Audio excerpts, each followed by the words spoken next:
Hello I M chef Ansar. എന്തൊക്കെയുണ്ട് വിശേഷം? സുഖമല്ലേ? കഴിഞ്ഞ ദിവസം എന്നോട് ഒരാൾ ചോദിച്ചു, ഷെഫ് ലൈഫ് എങ്ങനെയുണ്ട്, കഷ്ടപ്പാടാണോ എന്നൊക്കെ. സത്യത്തിൽ പറയുകയാണെങ്കിൽ ജീവിതത്തിൽ കഷ്ടപ്പാടില്ലാത്ത ഒരു ജോലിയും ഇല്ല. കാരണം ജീവിതത്തിന്റെ ഏത് ജോലി എടുത്തെന്ന് പറഞ്ഞാലും കഷ്ടപ്പാടുണ്ട്. കഷ്ടപ്പാട് നോക്കിയാൽ ഒന്നും നമുക്ക് ചെയ്യാൻ പറ്റത്തില്ല. അതുമല്ല, ഞാൻ നാട്ടിലൊക്കെ വർക്ക് ചെയ്യുക പറയുമ്പോൾ 20 മണിക്കൂറും 18 മണിക്കൂറാണ് പണി. അവിടെയൊക്കെ വെച്ച് നോക്കുമ്പോൾ ശരിക്കും പറഞ്ഞാൽ നല്ല കഷ്ടപ്പാടാണ്. രാവിലെ 5 മണിക്കൊക്കെ ഇറങ്ങിക്കഴിഞ്ഞാൽ ഉച്ചയ്ക്ക് 12 മണിക്കും 1 മണിക്കൊക്കെ ഡ്യൂട്ടി കഴിയുന്നത്. ഡ്യൂട്ടി കഴിഞ്ഞിട്ട് നമ്മൾ ബ്രേക്ക് ഷിഫ്റ്റ് ആയിരിക്കും. ഡ്യൂട്ടി കഴിഞ്ഞിട്ട് വൈകിട്ട് ഒരു 6 മണിയാകുമ്പോൾ കയറി കഴിഞ്ഞാൽ രാത്രി ഒരു 12 മണി, 1 മണി, ചിലപ്പോൾ 2 മണിയൊക്കെ ആവും ഇറങ്ങുമ്പോൾ.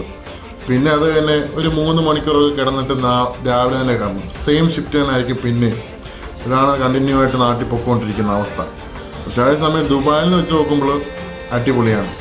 ചില ഹോട്ടലിലൊക്കെ എന്ന് പറയുമ്പോൾ ഒരു 2 മണിക്കൂർ എക്സ്ട്രാ ഒക്കെ കാണും. പക്ഷേ ഇവിടെ ദുബായിൽ സംഭവിച്ച് നോക്കുമ്പോൾ ഒരു 9 hours ഡ്യൂട്ടിയാണ് ഇവിടെ ദുബായിലൊക്കെ എന്ന് പറയുമ്പോൾ. 1 മണിക്കൂർ ബ്രേക്കിംഗ് കിട്ടും. പിന്നെ ഇപ്പം ഷെഫ് ലൈഫ് കഷ്ടപ്പാടാന്ന് പറഞ്ഞവർക്കെല്ലാം മനസ്സിലായി കാണുമല്ലോ അല്ലേ?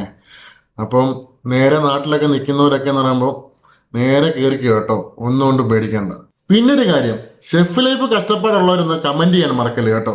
അപ്പോൾ വേറൊരു വീഡിയോ ആയിട്ട് പിന്നെ കാണാം. വീഡിയോ എല്ലാവർക്കും ഇഷ്ടമായെങ്കിൽ ലൈക്ക് ചെയ്യാനും കമന്റ് ചെയ്യാനും മറക്കല്ലേ കേട്ടോ. അപ്പോൾ ഓക്കെ ഗായ്സ്.